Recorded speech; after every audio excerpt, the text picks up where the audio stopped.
तो आ गए आप। आ गए हो तो चैनल को सब्सक्राइब कर लेना, वीडियो अच्छी लगे तो लाइक और शेयर कर देना और हाँ, बेल आइकन जरूर दबा देना ताकि आपको नई वीडियोस की नोटिफिकेशन मिलती रहे। स्टोरी एनिमीडिया, कहानियों की नगरी।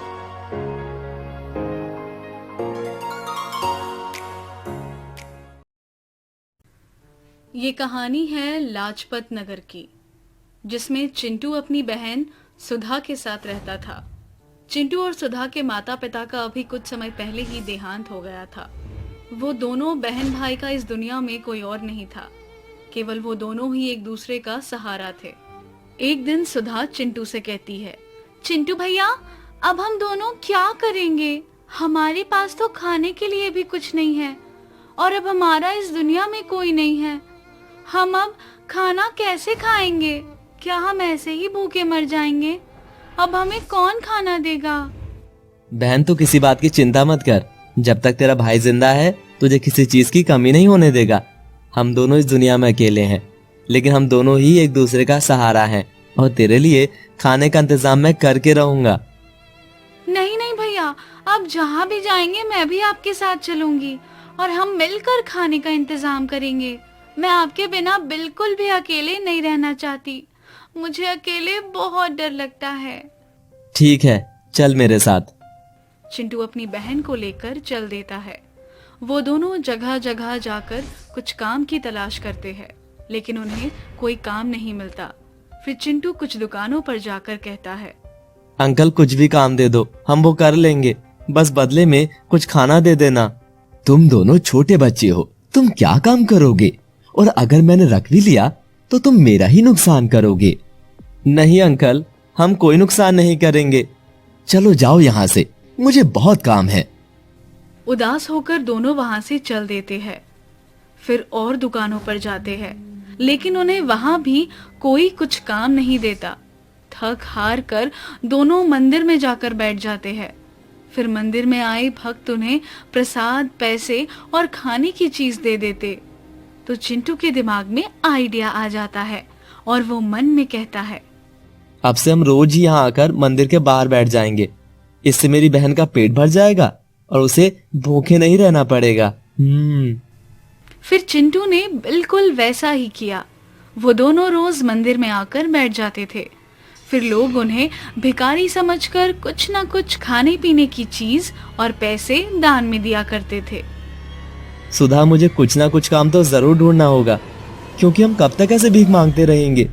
मुझे तेरी पढ़ाई भी करानी है, तो अगर यहाँ रोज मंदिर में बैठ जाएंगे हम तो इसकी आदत हो जाएगी।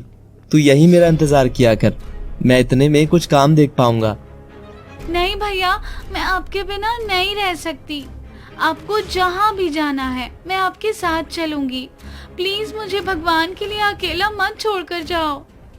सुधा, तुझे याद है ना, बाबा क्या कहा करते थे कि पढ़ लिख कर ही इंसान एक अच्छा आदमी बन सकता है और उसकी समाज में इज्जत भी होती है। मैं तुझे पढ़ाना चाहता हूँ, जिससे कल को तेरी अच्छे से शादी कर सकूं। लेकिन सुधा उसकी कोई बात नहीं मानती और वो उसी के साथ रहने की जिद करती है। एक दिन अचानक से सुधा बहुत बीमार हो जाती है। चिंटू को कुछ भी समझ नहीं आता कि अचानक से सुधा को क्या हो गया।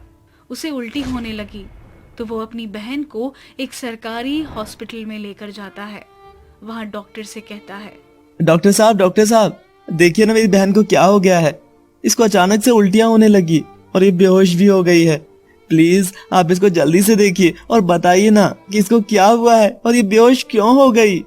तुम चिंता मत करो, मैं इसका अभी चेकअप कर लेता हूँ और तुम काउंटर पर जाकर फीस जमा कर दो। फीस?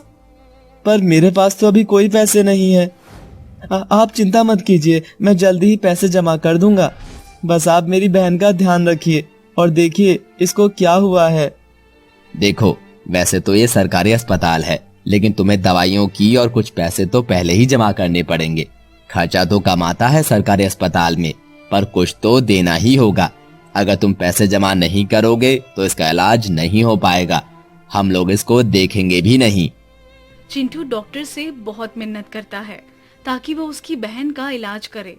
उसके पैरों में भी गिरकर कहता है, डॉक्टर साहब, भगवान के लिए मेरी बहन का इलाज कर दीजिए। मेरा इसके अलावा इस दुनिया में कोई नहीं है। लेकिन डॉक्टर उसकी कोई बात नहीं सुनता। फिर वो दौड़ता दौड़ता पुलिस स्टेशन जाता है और वहां जाकर इंस्पेक्टर से कहता है, साहब आप चलिए ना मेरे साथ हॉस्पिटल में, मेरी बहन बहुत बीमार है, वो सरकारी हॉस्पिटल में भर्ती है, लेकिन वो लोग बिना पैसों के मेरी बहन का इलाज शुरू नहीं कर रहे हैं। आप मेरे साथ चलिए ना, उन्हें समझाइए ना कि मेरी बहन का इलाज कर दें। ओए बच्चे, हम इसमें कुछ नहीं कर सकते। वो एक सरकारी अस्पताल है और उसके अपने कुछ रूल्स और रेगुलेशंस होते हैं। हम इसमें तेरी कोई मदद नहीं कर सकते। तुम जाओ यहाँ से और वहाँ के डॉक्टरों से जाकर बात करो, शायद वही लोग तेरी कुछ मदद करें। फिर आदर्श उस इंस्पेक्टर के सामने भी बहुत गिड़गिड़ाता और उसके हाथ पैर जोड़ता है कि वो उसके साथ चले और डॉक्टर साहब से बात करे और उसकी बहन का इलाज शुरू करवाए। लेकिन इंस्पेक्टर ने उसकी कोई बात नहीं मानी। थक हार कर चिंटू वहां से भागा भागा दोबारा हॉस्पिटल जाता है। वहां जाकर वो देखता है कि उसकी बहन मर चुकी थी, क्योंकि डॉक्टर ने बिना पैसों के उसका इलाज नहीं किया, जिसके कारण उसकी बहन सुधा मर जाती है। सुधा के जाने के बाद चिंटू बुरी तरह टूट जाता है। वो मन में सोचता है, अब मेरे जीने का कोई सहारा नहीं है और मैं अपनी बहन का अंतिम संस्कार करके खुदकुशी कर लूंगा। उसके बिना मैं जीकर क्या करूंगा। मैं इस काबिल भी नहीं था कि अपनी बहन को बचा पाता। चिंटू बहुत रोता है और फिर अपनी बहन का अंतिम संस्कार करता है और उसके बाद खुद मरने के लिए पहाड़ी पर जा रहा था। एक आदमी उसको पहाड़ी पर जाते देख उसके पीछे पीछे चल देता है और चिंटू को गिरते देख उसका हाथ पकड़ लेता है और उससे कहता है, क्या तुम पागल हो गए हो? इतनी छोटी सी उम्र में ऐसा क्या हो गया कि तुम आत्महत्या कर रहे हो? आत्महत्या कायर लोग करते हैं। और बेटा, तुम तो मुझे बहादुर लगते हो, फिर ये कायरता क्यों दिखा रहे हो? कितनी हिम्मत दिखाऊं साहब। बचपन में ही माँ बाप छोड़कर चले गए। एक बहन थी जो मेरा सहारा थी, जिसके लिए मैं जी रहा था।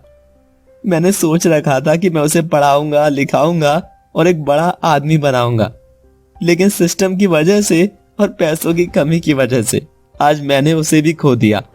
और जब वो इस दुनिया में नहीं है तो मैं जीकर क्या करूंगा।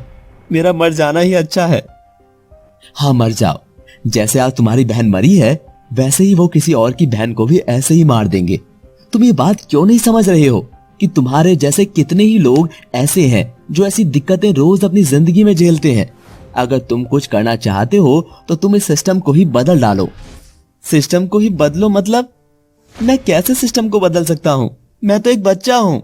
तुम ऐसे बच्चे हो जो बहुत बहादुर हो और अगर तुमको मौका मिले तो तुम कुछ भी कर सकते हो। और यकीन मानो, अगर तुम सिस्टम बदल दोगे ना तो तुम्हारी बहन की आत्मा को शांति मिलेगी और किसी और की बहन को भी इस तरह से नहीं मरना होगा। किसी और की बहन या उनके परिवार के सदस्य को इस तरह बेवजह नहीं मरना पड़ेगा। पर मैं ये सब कैसे कर लूंगा? आप मुझे बताइए ना। मैं अगर कर पाया तो मैं जरूर करूंगा, क्योंकि मैं नहीं चाहता कि जैसे मेरी बहन इस दुनिया से चली गई, किसी और की बहन, बेटी, माँ बाप इस तरह से उन्हें छोड़कर जाएं। मैं एक टीचर हूँ और मैं तुम्हें शिक्षा दूंगा। तुम्हें पूरा मन लगाकर दिन रात मेहनत करके कुछ बनना होगा, जिससे तुम सिस्टम बदल सको और एक बहुत बड़ा आदमी बन जाओ, जिससे सब लोग तुम्हारी इज्जत करें। जैसे तुम्हारी डॉक्टर ने और इंस्पेक्टर ने बात नहीं मानी, तो कुछ ऐसा करो कि सब लोग तुम्हारे आगे झुकें। उसी दिन से चिंटू ने अपने मन में ठान लिया था कि उसे कुछ ऐसा करना है कि सब लोग उसके सामने झुक जाए। वो दिन रात बहुत मेहनत करके पढ़ाई करता है। धीरे धीरे चिंटू जवान हो जाता है और वो अपना IAS PCS का एग्जाम देता है। 1 महीने बाद उसका IAS का रिजल्ट आता है और चिंटू उसमें पास हो जाता है। फिर चिंटू एक IAS ऑफिसर बन जाता है उस टीचर की मदद से। फिर वो अपनी टीचर को बहुत बहुत धन्यवाद देता है। सर, आज सिर्फ आपकी वजह से मैं इस मुकाम तक पहुंच पाया हूँ। अगर आप नहीं होते तो मैं आज जिंदा ही नहीं होता। आपने मुझे पाला पोसा है और अब मैं इस काबिल हूँ कि सिस्टम को बदल सकता हूँ। बेटा, मैंने कुछ नहीं किया। तुम इस काबिल थे कि एक IAS ऑफिसर बन पाओ और सिस्टम को बदल पाओ। मैं बहुत खुश हूँ तुम्हारे लिए। जैसे चिंटू के टीचर ने कहा था उसने बिल्कुल वैसे ही किया है। उसने सिर्फ पूरा सिस्टम ही नहीं बदला, बल्कि अब उसके एरिया में किसी की बहन, बेटी, बहू, माता पिता, कोई गरीब बेवजह नहीं मरता। उसके कारण सबको फ्री इलाज मिलता था और भी बहुत बदलाव किए। वो हर उस इंसान की मदद करता था जिसको मदद की जरूरत थी, और जो गरीब को परेशान करते उन्हें सजा भी दिलवाता था। चैनल को सब्सक्राइब कर लेना, वीडियो अच्छी लगे तो लाइक और शेयर कर देना, और हाँ, बेल आइकन जरूर दबा देना ताकि आपको नई वीडियोस की नोटिफिकेशन मिलती रहे।